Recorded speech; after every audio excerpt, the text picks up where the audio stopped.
ਬਿਸਮਿਲ੍ਲਾ ਜੀ। ਥੜਾ ਸਿਆਸਤ ਦੇ ਨਾਲ ਮੈਂ ਤੁਹਾਡਾ ਯਾਰ ਅਹਿਮਦ ਲਤੀਫ ਤੇ ਅੱਜ ਸਾਡੇ ਨਾਲ ਕੌਣ ਨੇ ਜੀ। ਅਸੀਂ ਪਤਾ ਹੈ ਗੱਲ ਕੀ ਕਰਨੀ ਹੈ। ਇਹ ਐਜੂਕੇਸ਼ਨ ਮਾਫੀਆ, ਹੈਲਥ ਮਾਫੀਆ, ਪਤਾ ਨਹੀਂ ਮਾਫੀਆ ਦੇ ਹੱਥੇ ਚੜੇ ਹਾਂ ਅਸੀਂ। ਔਰ ਗਲੀ 'ਚ ਪੁੱਟੋ ਤੇ ਮਾਫੀਆ, ਇੱਧਰ ਜਾਓ ਤੇ ਮਾਫੀਆ, ਉਧਰ ਜਾਓ ਮਾਫੀਆ। ਤੇ ਇਹ ਮਾਫੀਆ ਮੈਥਡ ਜਿਹੜਾ ਹੈ ਇਹ ਕਿਸ ਤਰ੍ਹਾਂ ਕੰਮ ਕਰਦਾ ਹੈ, ਇਸ ਤੇ ਗੱਲ ਕਰਨੀ ਅਸੀਂ। ਤੇ ਅੱਜ ਸਾਡੇ ਕੋਲ ਮਾਫੀਆ ਕਿੰਗ ਹੈਗੇ ਨੇ।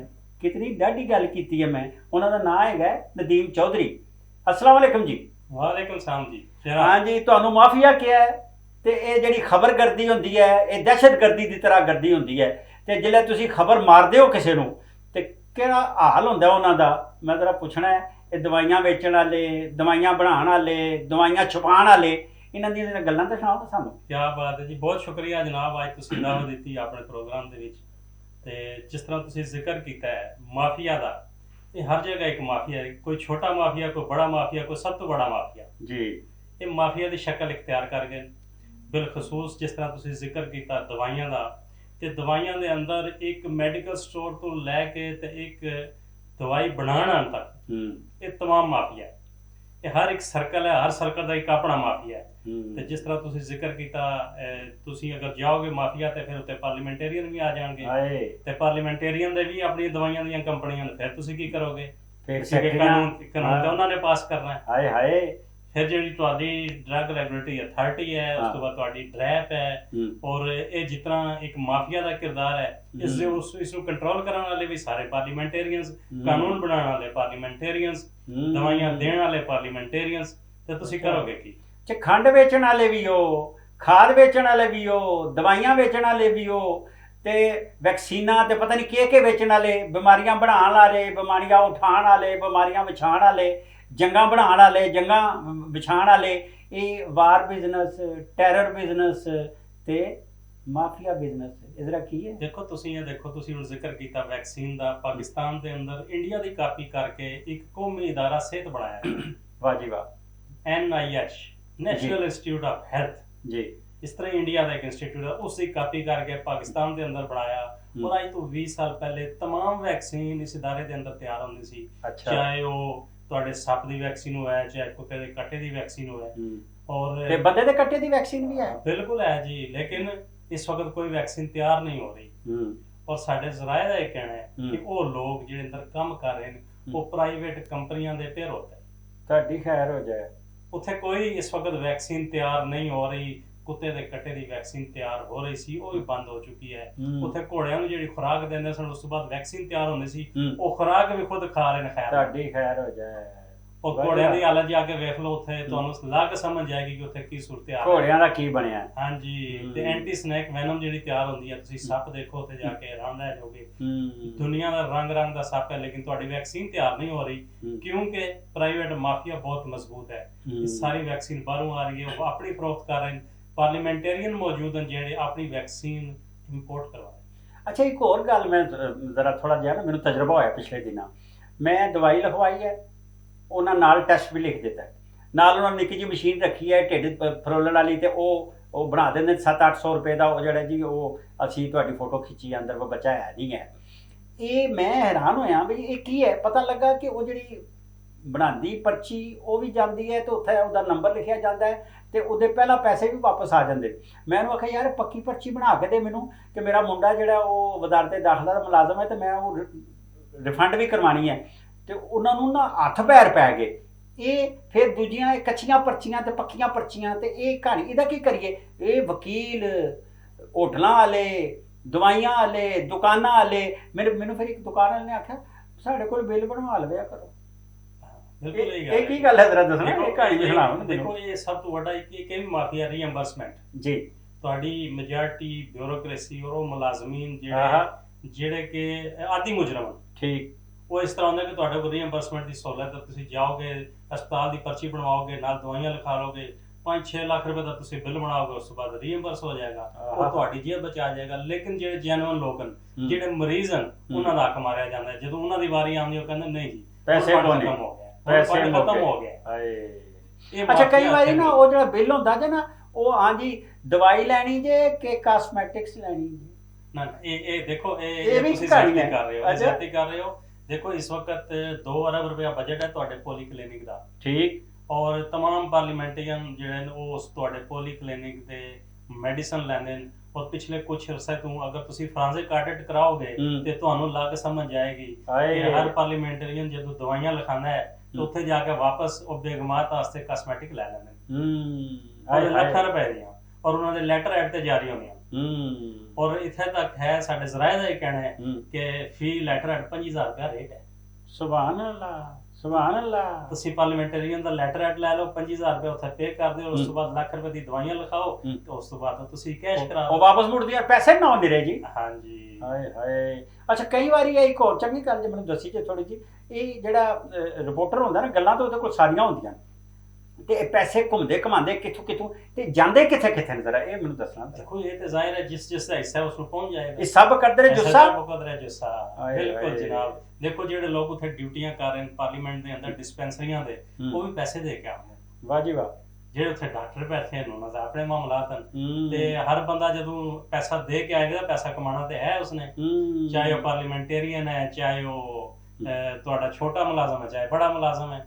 और इसी तरह उसे नायब का से भी सुना चंगा फिर पैसे लेंदा है जी, जाहिर है वो अदन नहीं बढ़न देंदा बंदे नु। हां जी।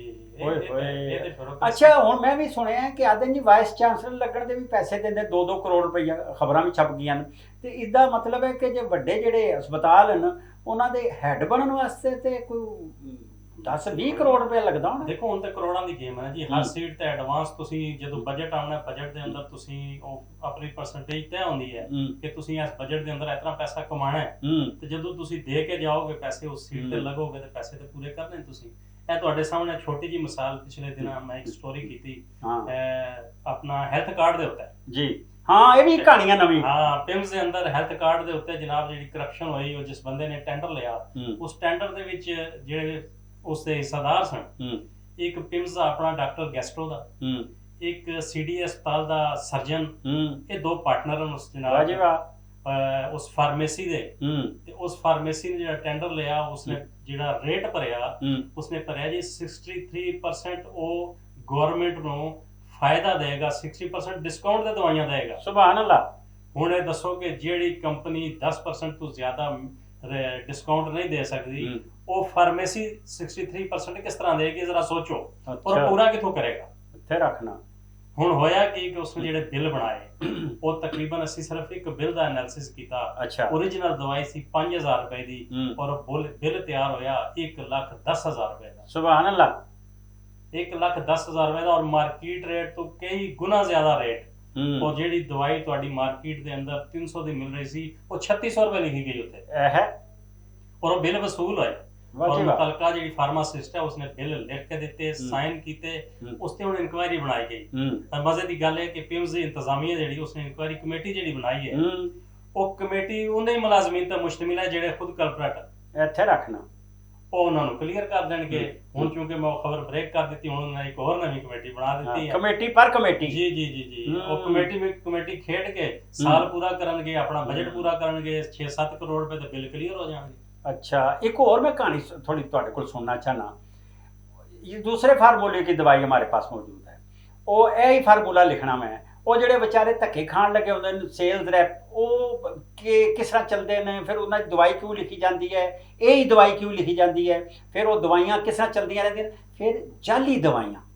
ਇਹ ਵੀ ਜ਼ਰਾ ਮੈਨੂੰ ਦੱਸਣਾ ਵੀ ਜ਼ਾਲਮ ਲੋਕਾਂ ਨੂੰ ਇਹ ਸ਼ਰਮ ਨਹੀਂ ਆਉਂਦੀ ਕਿ ਜਾਲੀ ਦਵਾਈ ਦਿੰਦੇ ਹੋ ਤੁਸੀਂ ਤੇ ਉਹ ਬੰਦਾ ਮਰ ਜਾਏ ਤਾਂ ਫਿਰ ਕੀ ਬਣੇਗਾ? ਅੱਛਾ ਦੇਖੋ, ਇਹ ਇੱਕ ਮਾਫੀਆ, ਇਹ ਵੀ ਇੱਕ ਮਾਫੀਆ ਆ ਗਿਆ। ਮੈਂ ਦਵਾਈ ਬਣਾਉਣ ਵਾਲੀ ਕੰਪਨੀ ਡਾਕਟਰ ਨੂੰ ਆਫਰ ਕਰ ਰਹੀ ਹੈ, ਔਰ ਆਫਰ ਕੀ ਹੁੰਦੀ ਹੈ ਕਿ ਜਨਾਬ ਤੁਹਾਡੇ ਦਫ਼ਤਰ ਦਾ ਕੰਪਲੀਟ ਫਰਨੀਚਰ ਚੇਂਜ ਕਰ ਦਿਆਂਗੇ, ਤੁਹਾਡੇ ਘਰ ਦਾ ਫਰਨੀਚਰ ਤਬਦੀਲ ਹੋ ਜਾਏਗਾ, ਨਵੇਂ ਏਸੀ ਲੱਗ ਜਾਣਗੇ, ਦੋਹਰੇ ਵੀ ਕਰਾਂਗੇ। ਦੇਖੋ ਫੈਮਿਲੀ ਸਮੇਤ ਤੁਹਾਨੂੰ ਬਾਹਰ ਦਾ ਦੌਰਾ ਮਿਲੇਗਾ।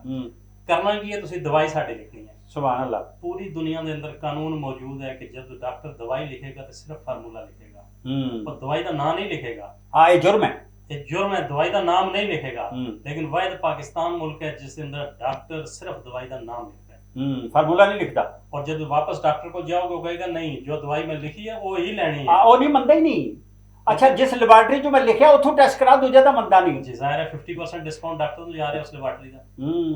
ਔਰ ਦੂਸਰਾ ਇਸਲਾਮਾਬਾਦ ਦੇ ਅੰਦਰ ਤੁਹਾਡੀ ਜਿੰਨੀਆਂ ਲੈਬਾਰਟਰੀਆਂ ਮੌਜੂਦ ਹਨ ਸਾਰੀਆਂ ਦੇ ਉਹਨਾਂ ਦੇ ਸਾਰੇ ਅੰਦਰ ਜਿੰਨੇ ਟੈਕਨੀਸ਼ੀਅਨ ਕੰਮ ਕਰ ਰਹੇ ਨੇ ਉਹ ਸਾਰੇ ਸਰਕਾਰੀ ਮੁਲਾਜ਼ਮੀਨ ਹਨ। ਵਾਹ ਜੀ ਵਾਹ। ਉਹ ਅਗਰ ਪਾਰਟ ਟਾਈਮਰ ਸਰਕਾਰੀ ਹਸਪਤਾਲ ਦੇ ਅੰਦਰ ਕੰਮ ਕਰਨਗੇ ਤੇ ਬਾਹਰ ਦੀ ਲੈਬਾਰਟਰੀ ਕਿਸ ਤਰ੍ਹਾਂ ਚੱਲੇਗੀ? ਇੱਥੇ ਤੱਕ ਸਾਬਤ ਹੋਇਆ ਕਿ ਉਹ ਮੁਲਾਜ਼ਮੀਨ ਜਿਹੜੇ ਉੱਥੇ ਅੰਦਰ ਕੰਮ ਕਰ ਰਹੇ ਨੇ ਬਾਹਰ ਪ੍ਰਾਈਵੇਟ ਲੈਬਾਰਟਰੀ ਦੇ ਵਿੱਚ ਸੈਂਪਲ ਲੈ ਕੇ ਜਾਣਗੇ, ਟੈਸਟ ਰਿਫਾਰਮ ਹੋਏਗਾ ਸਰਕਾਰੀ ਹਸਪਤਾਲ ਦੇ ਅੰਦਰ, ਠੀਕ ਉੱਥੇ ਦੀ ਰਿਪੋਰਟ ਆ ਕੇ ਉਹ ਬਾਹਰ ਪ੍ਰਿੰਟ ਕੱਢਣਗੇ ਪ੍ਰਾਈਵੇਟ ਲੈਬਾਰਟਰੀ ਤੇ ਉਹ ਤੁਹਾਡੇ ਕੋਲੋਂ ਪੈਸੇ ਵਸੂਲ ਕਰਕੇ ਤੁਹਾਨੂੰ ਜਨਾਬ ਅੱਧੇ ਤੁਹਾਡੇ ਅੱਧੇ ਸਾਡੇ 50% ਡਿਸਕਾਊਂਟ ਹੈ ਜੀ, ਪਰ 50% ਜਿਹੜਾ ਉਹ ਡਾਕਟਰ ਦੀ ਜੇਬ ਜਾ ਰਿਹਾ ਜਿਹੜਾ ਲਿਖ ਰਿਹਾ। ਅੱਛਾ, ਤੇ ਇਹਦਾ ਇਲਾਜ ਕੀ ਹੈ ਤੁਹਾਡੇ ਕੋਲ? ਇੱਕ ਮੀਡੀਆ ਪ੍ਰੈਕਟੀਸ਼ਨਰ ਜਿਹੜਾ ਹੈ ਜਿਹਨੇ ਸਾਰੀ ਜ਼ਿੰਦਗੀ ਇਹ ਕੰਮ ਕੀਤਾ ਹੈ ਔਰ ਉਹ ਸਾਰੀਆਂ ਘੋਚਲਾਂ ਜਾਣਦਾ ਹੈ, ਇਹ ਥੁੱਕ ਥਿਕੜੀ ਲਾਈ ਨੇ ਸਾਰੇ ਲੋਕਾਂ ਨੇ, ਸਾਡੇ ਨਾਲ ਵੀ ਲਾਈ, ਉਧਰ ਵੀ ਲੱਗੀ ਹੈ, ਇਹ ਥੁੱਕ ਥਿਕੜੀ ਵੀ ਲੱਗੀ ਰਹਿੰਦੀ ਹੈ। ਤੇ ਇਹ ਜਿਹੜੀਆਂ ਘੋਚਲਾਂ ਤੁਸੀਂ ਸਮਝਦੇ ਹੋ ਇਹ ਕਮੇਟੀਆਂ ਬਣਨ ਤੇ ਤੁਸੀਂ ਲੋਕ ਹੋਵੋ ਤੇ ਕਿਸ ਕਿਸ ਨੂੰ ਕੰਨੂ ਫੜੋ ਤੁਸੀਂ? ਦੇਖੋ ਇਸ ਦੇ ਵਿੱਚ ਇੱਕ ਇਦਾਰਾ ਬਣਿਆ ਇਸਲਾਮਾਬਾਦ ਦੇ ਅੰਦਰ, Islamabad health care regulatory authority. ਸੁਭਾਨ ਅੱਲਾਹ। ਅੱਛਾ, ਉਹ ਵੀ ਹੈਗੀ ਹੈ? ਹਾਂ ਜੀ ਜੀ ਜੀ, ਜਿਸ ਦਾ ਕੰਮ ਹੈ तमाम ਚੀਜ਼ਾਂ ਮਾਨੀਟਰ ਕਰਨਾ, ਚੈੱਕ ਕਰਨਾ, ਉਹਨਾਂ ਦੇ ਖਿਲਾਫ ਕਾਰਵਾਈ ਕਰਨਾ, ਉਹ ਇਦਾਰੇ ਸੀਲ ਕਰਨਾ ਹੈ ਜਿਨ੍ਹਾਂ ਦੇ ਅੰਦਰ ਇਰੈਗੂਲੇਟਰੀ ਪਾਈ ਜਾ ਰਹੀ ਹੈ। ਲੇਕਿਨ ਉਸ ਇਦਾਰੇ ਦਾ ਆਪਣਾ ਜਿਹੜਾ ਸਰਬਰਾਹ ਹੈ ਉਸ ਤੇ ਕਰਪਸ਼ਨ ਦੇ ਚਾਰजेस ਹਨ, ਉਸ ਨੂੰ 3 ਸਾਲ ਵਾਸਤੇ ਲਾਇਆ ਗਿਆ। 31 ਮਈ ਉਸਦੀ ਮੁੱਦਤ ਖਤਮ ਹੋ ਗਈ ਹੈ, ਲੇਕਿਨ ਵਜ਼ਾਰਤ ਕੌਮੀ ਸਿਹਤ ਦੇ ਅੰਦਰ ਇੱਕ ਐਸੇ ਸਾਹਿਬ ਬੈਠੇ ਜੁਆਇੰਟ ਸੈਕਟਰੀ ਜਿਨ੍ਹਾਂ ਦੀ ਆਸ਼ੀਰਵਾਦ ਹਾਸਲ ਹੈ, ਉਹ ਹਲੇ ਤੱਕ ਉੱਥੇ ਬੈਠਾ ਕੰਮ ਕਰ ਰਿਹਾ ਹੈ। ਸੁਭਾਨ ਅੱਲਾਹ। 31 ਮਈ ਡੇਟ ਖਤਮ ਹੋ ਗਈ ਹੈ, ਇਸ ਵਕਤ ਤੱਕ IHRA ਦਾ ਬੋਰਡ ਮੌਜੂਦ ਨਹੀਂ ਹੈ, ਨਵਾਂ ਸਰਬਰਾਹ ਨਹੀਂ ਆਇਆ, ਲੇਕਿਨ ਉਹ ਇਦਾਰਾ ਕੰਮ ਕਰ ਰਿਹਾ ਹੈ। ਉਹ ਜਾਣਗੇ, ਛਾਪੇ ਮਾਰਨਗੇ, ਤੁਸੀਂ ਜੁਰਮਾਨਾ ਭਰੋਗੇ, ਦੂਸਰੇ ਦਿਨ ਲੈਬਾਰਟਰੀ ਖੁੱਲ ਜਾਏਗੀ। ਸੁਭਾਨ ਅੱਲਾਹ। ਜੋ ਪੈਸੇ ਕਿੱਥੇ ਜਾਣਗੇ? ਉਹ ਪੈਸੇ ਉਹਨਾਂ ਦੇ ਖਾਤੇ ਜਾਣਗੇ, ਅੱਗੇ ਉਹ ਨਵੀਆਂ ਗੱਡੀਆਂ ਲੈ ਲੈਣਗੇ। ਇੱਥੇ ਰੱਖਣਾ। ਤੇ ਇਹ ਜਿਹੜੇ ਡਰੱਗ ਇੰਸਪੈਕਟਰ ਹੁੰਦੇ ਜਿਹੜੇ ਜਾ ਕੇ ਛਾਪੇ ਛੂਪੇ ਮਾਰਦੇ ਨੇ, ਉਹ ਵੀ ਇੱਕ ਅਦਾਰਾ ਮੌਜੂਦ ਹੈ, ਉਹ ਕੀ ਕਰਦੇ ਨੇ? ਦੇਖੋ ਉਹਨਾਂ ਦਾ ਵੀ ਕੰਮ ਮੌਜੂਦ ਹੈ, ਉਹ ਆਪਣਾ ਕੰਮ ਕਰ ਰਹੇ ਨੇ, ਲੇਕਿਨ ਤੁਸੀਂ ਇਹ ਦੇਖੋ ਕਿ ਇਸਲਾਮਾਬਾਦ ਦੇ ਅੰਦਰ ਇਸ ਵਕਤ 22 ਲੱਖ ਆਬਾਦੀ ਹੈ ਤੇ ਤੁਹਾਡੇ ਕੋਲ ਸਿਰਫ 3 ਡਰੱਗ ਇੰਸਪੈਕਟਰ। ਠੀਕ, ਵਾਹ ਜੀ ਵਾਹ। 22 ਲੱਖ ਦੀ ਆਬਾਦੀ ਤੇ ਸੈਂਕੜਾਂ ਦੀ ਤਾਦਾਦ ਦੇ ਮੈਡੀਕਲ ਸਟੋਰ ਔਰ ਇਦਾਰੇ, ਤੇ ਦੱਸੋ ਕਿ 3 ਡਰੱਗ ਇੰਸਪੈਕਟਰ ਕਿੱਥੇ ਕਿੱਥੇ ਜਾਣਗੇ? ਅੱਛਾ ਜੀ। ਇਹ ਜਿਹੜੀ ਗੱਲ ਕਰਨੇ ਆ ਪਏ, ਕਈ ਅਦਾਰੇ ਬੰਦ ਕਰ ਦਿੱਤੇ, PWD ਬੰਦ ਕਰ ਦਿੱਤਾ।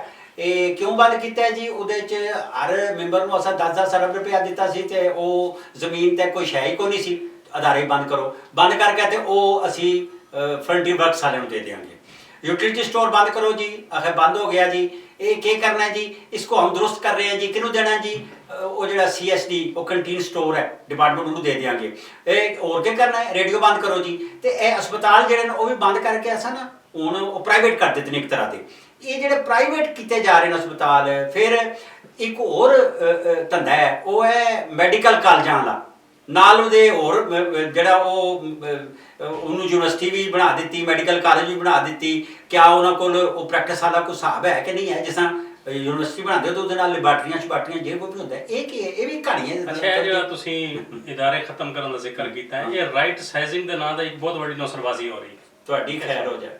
ਦੇਖੋ ਉਹ ਇਦਾਰਾ ਜਿਹੜਾ ਅਗਰ ਤੁਸੀਂ ਖੁਦ ਕਹਿ ਰਹੇ ਹੋ ਕਿ ਕਰੋੜਾਂ ਰੁਪਏ ਦੀ ਕਰਪਸ਼ਨ ਹੋ ਗਈ, ਉਹ ਵੀ ਕਰੋੜਾਂ ਰੁਪਏ ਦੀ ਜਿਹਨਾਂ ਨੇ ਕਰਪਸ਼ਨ ਕੀਤੀ ਉਹਨਾਂ ਦੇ ਖਿਲਾਫ ਤੁਸੀਂ ਕੀਤਾ ਕੀ ਹੈ? ਹਾਂ, ਦੁਕਾਨ ਬੰਦ ਕਰੋ। ਪਹਿਲਾ ਸਵਾਲ ਤਾਂ ਇਹ ਹੈ, ਰਿਕਾਰਡ ਸਾੜੋ। ਦੇਖੋ ਤੁਸੀਂ ਕਰਪਸ਼ਨ ਜਿਹਨਾਂ ਕੀਤੀ ਉਹਨਾਂ ਦੇ ਖਿਲਾਫ ਕਾਰਵਾਈ ਕੀ ਕੀਤੀ? ਪਹਿਲਾ ਸਵਾਲ ਤਾਂ ਇਹ ਹੈ। ਸਭ ਤੋਂ ਪਹਿਲੇ ਤਾਂ ਉਹਨਾਂ ਦੇ ਖਿਲਾਫ ਕਾਰਵਾਈ ਕਰੋ, ਠੀਕ, ਫਿਰ ਤੁਸੀਂ ਸਿਸਟਮ ਠੀਕ ਕਰੋ, ਨਾ ਕਿ ਇਦਾਰਾ ਖਤਮ ਕਰੋ। ਦੇਖੋ ਅਸੀਂ 18ਵੀਂ ਤਰਮੀਮ ਦੇ ਅੱਜ ਵੀ ਇਸ ਵਾਸਤੇ ਕਹਿ ਰਹੇ ਹਾਂ ਕਿ ਤੁਹਾਡੀ ਤੇ ਤਿਆਰੀ ਨਹੀਂ ਸੀ 18ਵੀਂ ਤਰਮੀਮ ਦੀ। ਤੁਹਾਡਾ ਜਿਹੜੇ ਛੋਟੇ ਸੂਬੇ ਨੇ ਉਹਨਾਂ ਦੇ ਅੰਦਰ PC1 ਬਣਾਉਣ ਦੀ ਅਹਿਲੀਅਤ ਨਹੀਂ ਸੀ ਕਿ PC1 ਕਿਸ ਤਰ੍ਹਾਂ ਤਿਆਰ ਕਰਨਾ ਹੈ। ਔਰ ਤੁਸੀਂ ਜਨਾਬ ਬਣਾਈਆਂ, ਜਨਾਬ ਮੀਟਿੰਗਾਂ ਤੇ ਉਡਾ ਦਿਓ, ਹਰ ਚੀਜ਼ ਸਭ ਕੁਝ ਦੇ ਦਿਓ। ਉਸ ਦੇ ਬਾਵਜੂਦ 18ਵੀਂ ਤਰਮੀਮ ਤੋਂ ਬਾਅਦ ਤੁਸੀਂ ਦੁਬਾਰਾ ਵਜ਼ਾਰਤਾਂ ਬਣਾਈਆਂ। ਅਕਲ ਨਹੀਂ ਸੀ, ਅਕਲ ਨਹੀਂ ਸੀ, ਕਿਉਂਕਿ ਤੁਸੀਂ ਜਿਤਨੇ ਆਲਮੀ ਇਦਾਰੇ ਉਹਨਾਂ ਕੋਲ ਇਮਦਾਦ ਲੈ ਰਹੇ ਹੋ ਤੇ ਉਹ ਸੂਬਿਆਂ 'ਚ ਆ ਕੇ ਤਾਂ ਨਹੀਂ ਇਮਦਾਦ ਦੇਣਗੇ। ਉਹਨਾਂ ਨੇ ਤਾਂ ਮਰਕਜ਼ ਕੋਲੋਂ ਪੁੱਛਣਾ ਕਿ ਹਾਂ ਜੀ ਦੱਸੋ ਕਿਤਨੀ ਚਾਹੀਦੀ ਹੈ, ਤੇ ਸੂਬਿਆਂ 'ਚ ਤੁਸੀਂ ਖਾ ਜਾਂਦੇ ਹੋ ਆਪੇ ਹੀ। ਦੇਖੋ ਸੂਬਿਆਂ 'ਚ ਤਾਂ ਤੁਹਾਡੇ ਸਾਹਮਣੇ ਹਰ ਚੀਜ਼ ਸਿੰਧ ਆਪਣਾ ਖਾਈ ਜਾ ਰਿਹਾ, ਬਲੋਚਿਸਤਾਨ ਆਪਣਾ ਖਾਈ ਜਾ ਰਿਹਾ, ਬੁਰੇ ਹਾਲਾਤ ਹਨ। ਲੇਕਿਨ ਇਦਾਰੇ ਜਿਹੜੇ ਤੁਸੀਂ ਖਤਮ ਕਰ ਰਹੇ ਹੋ, ਇਸ ਦੇ ਬਜਾਏ ਇਸ ਦੇ ਕਿ ਤੁਸੀਂ ਇਦਾਰੇ ਖਤਮ ਕਰੋ, ਇਦਾਰਿਆਂ ਦੇ ਅੰਦਰ ਪਾਲਿਸੀਆਂ ਲੈ ਕੇ ਜਾਓ, ਉਹ ਕਰਪਟ ਲੋਕਾਂ ਨੂੰ ਬਾਹਰ ਕੱਢੋ, ਨਾ ਕਿ ਇਦਾਰੇ ਖਤਮ ਕਰੋ।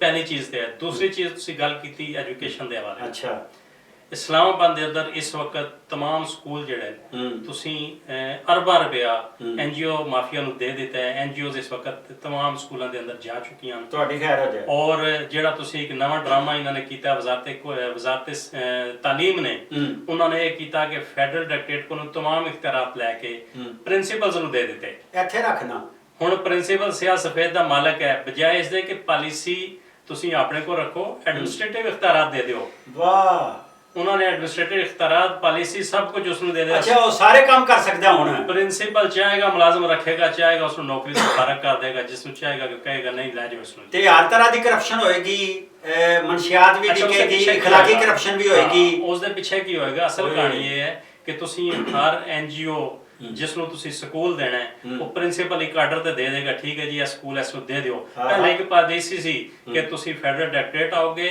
ਡਾਇਰੈਕਟਰ ਕਾਲਜਸ, ਡਾਇਰੈਕਟਰ ਸਕੂਲ ਉਸ ਨੂੰ ਰਿਕਮੈਂਡ ਕਰੇਗਾ, ਮਿਨਿਸਟਰੀ ਕਰੇਗੀ, ਕੈਬਨਿਟ ਕਰੇਗੀ, ਉਸ ਤੋਂ ਬਾਅਦ ਤੁਸੀਂ ਦੇ ਸਕੋਗੇ। ਅੱਛਾ, ਪੁਲਿਸ ਸਟੇਟ, ਐਜੂਕੇਸ਼ਨ ਸਟੇਟ, ਉਹ ਸਾਰੇ ਲੋਕ ਹੈਡ ਆਫ ਦੀ ਡਿਪਾਰਟਮੈਂਟ ਦਾ ਜਿਹੜਾ, ਜਾਂ ਬਲਕਿ ਸਕੂਲ ਦਾ ਜਿਹੜਾ ਹੈਡ ਹੈ, ਉਹਨੇ ਆਪਣੀ ਇੱਕ ਦੁਨੀਆ ਬਣਾ ਲਵੇਗਾ। ਜੀ ਜੀ ਜੀ ਜੀ, ਤੁਸੀਂ ਮਿਨਿਸਟਰੀ ਨੇ ਡਾਇਰੈਕਸ਼ਨ ਦੇਣੀ ਹੈ, ਹਾਂ ਭਈ ਇਹ ਕਾਲਜ ਹੈ ਕਰ ਦਿਓ ਜੀ, ਉਹ ਐਗਰੀਮੈਂਟ ਤੇ ਸਾਈਨ ਕਰੇਗਾ NGO ਦੇ ਹਵਾਲੇ।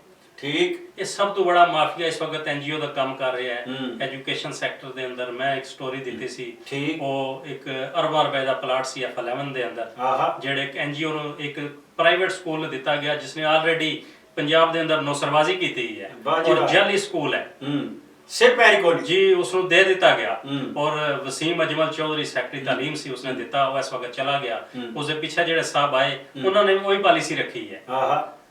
ਅਰਬਾਂ ਰੁਪਏ ਦਾ ਪਲਾਟ ਤੁਹਾਡਾ ਇੱਕ NGO ਨੂੰ ਦੇ ਦਿੱਤਾ ਗਿਆ F11 ਮਰਕਜ਼ ਦੇ ਅੰਦਰ, ਔਰ 25A ਤੁਹਾਡਾ ਰੂਲਸ ਕਹਿ ਰਿਹਾ ਕਿ ਬੁਨਿਆਦੀ ਤਾਲੀਮ ਗਵਰਨਮੈਂਟ ਦੀ ਜ਼ਿੰਮੇਵਾਰੀ ਹੈ ਇੱਥੇ ਰੱਖਣਾ। ਇਹ ਗੈਰ ਆਈਨੀ ਕੰਮ ਹੈ। ਇਹ ਗੈਰ ਆਈਨੀ ਕੰਮ ਕਰਦੇ ਹੋਏ ਇਹਨਾਂ ਨੇ ਉਹ ਪਲਾਟ ਦਿੱਤਾ, ਪ੍ਰਾਇਮਰੀ ਸਕੂਲ ਦਾ ਪਲਾਟ ਸੀ, ਔਰ ਉਹ ਪਲਾਟ ਉਸ NGO ਨੂੰ ਦੇ ਦਿੱਤਾ ਗਿਆ, ਉਸ ਪ੍ਰਾਈਵੇਟ ਸਕੂਲ ਨੂੰ ਦੇ ਦਿੱਤਾ ਗਿਆ, ਔਰ ਪ੍ਰਾਈਵੇਟ ਸਕੂਲ ਉਸ ਤੇ ਕੰਮ ਕਰ ਰਿਹਾ ਸੀ। ਅੱਛਾ, ਇਹ ਹੋਰ ਵੀ ਸਾਡੇ ਸਾਹਮਣੇ ਵੇ ਉਹ ਜਿਹੜਾ ਅਲ ਸ਼ਿਫਾ ਹੈ, ਉਹਦੇ ਸਾਹਮਣੇ ਵੀ ਦੁਕਾਨ ਪਈ ਹੈ ਇੱਕ ਹੋਰ NGO ਨੂੰ, ਉਹ ਫਾਰਨ ਆਫਿਸ ਵਾਲੀ NGO, ਉਹਨੇ ਅੱਗੋਂ ਵੇਚ ਕੇ ਕਿਸੇ ਹੋਰ ਨੂੰ ਦੇ ਦਿੱਤਾ। ਈਵਨ ਅਲ ਸ਼ਿਫਾ ਜਿਹੜਾ ਉਹ ਵੀ ਖਰੂਤੀ ਕੰਮ ਹੈਗਾ, ਉਹ ਵੀ ਮੁਫਤ ਭਰੀ ਹੈ, ਜ਼ਿਆਦਾ ਜ਼ਮਾਨੇ 'ਚ ਲਈ ਸੀ। ਉਹ ਦੇਖੋ ਸ਼ਿਫਾ ਹੁਣ ਤੁਸੀਂ ਛੇੜ ਦਿੱਤਾ, ਤੇ ਸ਼ਿਫਾ ਇੱਕ ਟਰਸਟ ਸੀ, ਬਿਲਕੁਲ, ਔਰ तमाम ਇਲਾਜ ਉਹਨਾਂ ਨੇ ਫ੍ਰੀ ਕਰਨਾ ਸੀ।